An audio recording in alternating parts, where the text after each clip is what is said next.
अस्सलाम वालेकुम एवरीवन। तो कैसे हैं आप सब? आई होप आप सब खैरियत से होंगे। तो आप सबका वेलकम है मेरे चैनल पे।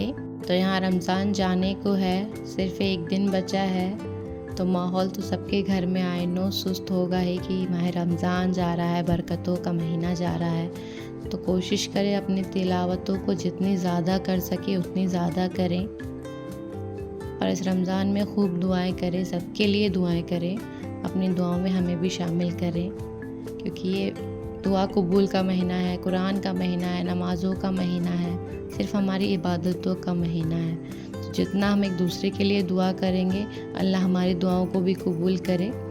तो अपनी तिलावत को कसरत से, ये 2 दिन ही बचे हैं, कोशिश करें ज़्यादा करें। और उसके बाद फिर ईद भी आने वाली है, तो एक की जाने की खुशी है और एक की आने की भी खुशी है।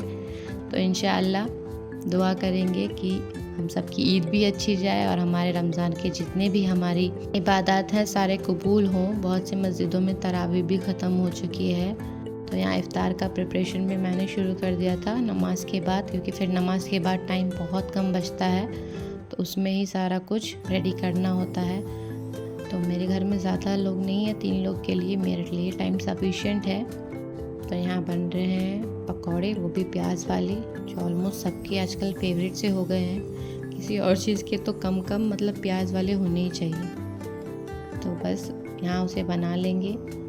और आप बताइए, आपने इफ्तार में क्या क्या अरेंजमेंट्स करी हैं, क्या क्या खाना पसंद है? तो प्याज के बनने के बाद अब यहाँ पालक के भी फ्राई होने शुरू हो गए थे। तो मोस्टली यही 2 चीज़ों के पकौड़े ज़्यादा खाए जाते हैं हमारे घर में। तो फ्रूट्स वगैरह, पकौड़े वगैरह यहाँ रेडी हो चुके थे। और उसके बाद यहाँ हमने हलवा भी बनाया था। हलवा की क्वांटिटी ज़्यादा थी क्योंकि थोड़ा सा डिस्ट्रीब्यूट भी करना था।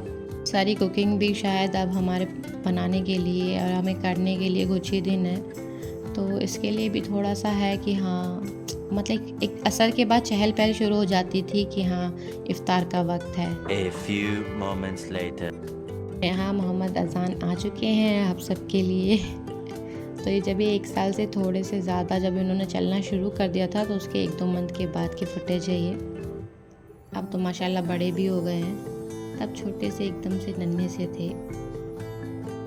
और जितने ही बड़े हो रहे हैं उतने ही इनके नखरे भी बड़े हो रहे हैं। तो तब इतना बोलते भी नहीं थे, सिर्फ हाँ देखते थे, चलते थे। अब तो माशाल्लाह से बहुत ज़्यादा इम्प्रूवमेंट आई है। आप सब भी इसके लिए बहुत ज़्यादा दुआ करें।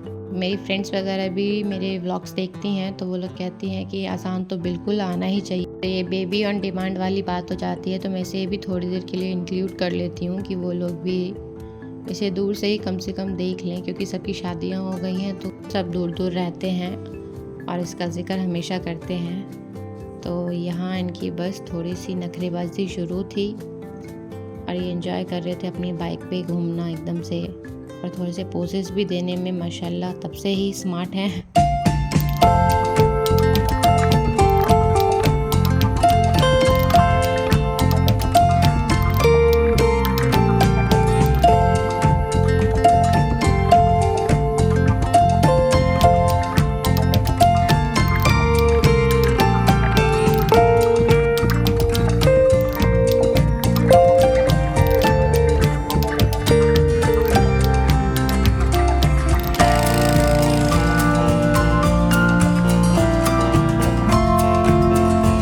मैं बनाने वाली हूँ इब्राहिम फैमिली की सबसे फेमस डिश, जो दीपिका कक्कड़ ने बनाई थी जब वो मास्टर शेफ़ गई थी, तो उन्होंने वहाँ भी बनाया था।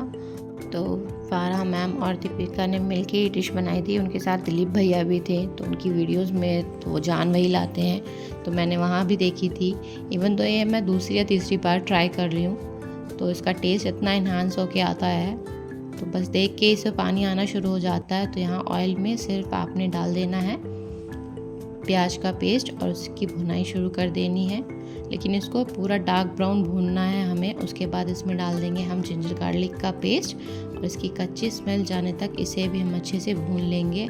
एटलीस्ट 1-2 मिनट तक आप भून लीजिए इसे, तो ये भी थोड़ा सा ब्राउनिश कलर में आ जाएगा। देखिए जिंजर गार्लिक का पेस्ट डालते ही थोड़ा वाइटिश हो गया है, लेकिन अब देखिए वो भी पक जाएगा, तो ये डार्क ब्राउन सा हो गया है। तो ये पहचान है इसकी भुनाई की। थोड़ा सा एक्स्ट्रा ही भून लेंगे क्योंकि अच्छा सा भुना हुआ रहेगा तो इसका फ्लेवर बहुत इन्हांस होके आएगा। तो यहाँ मैंने पूरा ऑयल सेपरेशन होने दिया है। उसके बाद इसमें ऐड कर देंगे हम चिकन, और चिकन को अच्छे से डाल के इसको भी हम भूनेंगे जब तक इसका पानी रिलीज़ होना शुरू हो जाएगा, तब तक इसकी भुनाई हम अच्छे से कर देंगे। तो इस डिश की बहुत ज़्यादा फेमस रेसिपीज़ भी बनी हैं, तो मैंने भी इसे ट्राई किया था और यकीन माने ये सिर्फ कहने को नहीं, इसमें सच में अचारी फ्लेवर आता है। और अगर आप ये एक बार बनाएंगे ना तो डेफिनेटली आप इसे बार बार ट्राई करेंगे। तो मैंने रमज़ान का महीना था तो मैंने कहा चलो एक दिन इसे बनाते हैं। और ये देखिए अच्छे से जब नीचे लगना शुरू हो जाएगा तो हम इसमें दही फेंट के डाल देंगे। इस टाइम पे दही को अच्छे से आप फेंट के क्रीमी टेक्सचर बना के दे दें और उसको भी अच्छे से चलाएंगे। तो ये इसका फ्लेवर कुछ अलग सा ही था, जैसे हमारा नॉर्मल चिकन होता है ना वैसा इसका फ्लेवर था ही नहीं।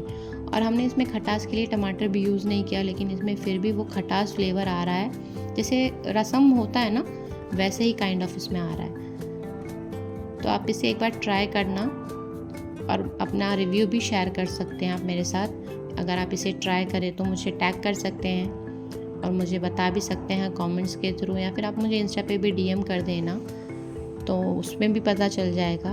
तो यहाँ इसको देखिए भुनाई करने के बाद दही का पानी अलग और हमने चिकन का पानी दोनों भी इसमें निकलने दिया था, तो कुछ ऐसा था। और उसके बाद हमने इसमें डाल दिया है अचार का मसाला जिसमें है कलौंजी, मेथी, उसके बाद इसमें डाल देंगे सौंफ और ये कटी हुई हरी मिर्च इसमें डालेंगे क्योंकि फ्लेवर इन्हीं से आने हैं। तो इन्हें डाल के हम अच्छे से चला लेंगे। और इसमें बॉईल भी आ चुका था तो इसको एक बॉईल और ले आएंगे क्योंकि सारे मसाले के फ्लेवर इसमें थोड़े से इन्हांस हो जाएंगे। और उसके बाद सिर्फ थोड़ी देर के लिए ही, और उसके बाद हम इसे आटे से सील कर देंगे क्योंकि इसे हम थोड़ा दम में भी पकाएंगे। तो दम में बनाने वाली चीज़ें तो ऑब्वियसली टेस्टी होती ही हैं। तो यहाँ मैंने इसे थोड़ी देर पहले गैस पे कम करके दम दे दिया था। उसके बाद मैंने इसे तवे पे भी दम दे के बनाया था।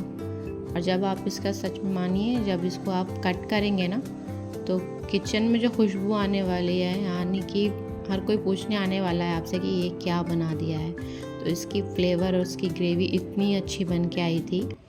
तो मैंने टेस्ट भी किया था और मेरे घर में भी सबने खाया था तो सबको बहुत पसंद आया था। तो इस अचारी चिकन को आप भी बनाकर अपने फैमिली के साथ एंजॉय कर सकते हैं।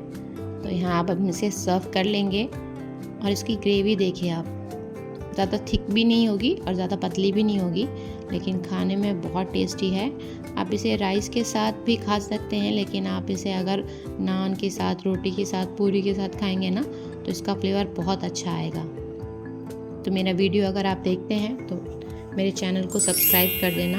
And thank you so much for watching my channel. और आप ऐसे प्रेस कर देंगे तो सब्सक्राइब हो जाएगा और उसके बाद आप बेल बटन को भी हिट कर देना क्योंकि मेरी वीडियोस अगर आएंगी तो आपको नोटिफिकेशन मिलता रहेगा। और मेरा वीडियो अच्छा लगा हो तो उसे लाइक कर देना और अपनी फैमिली के साथ शेयर भी कर देना।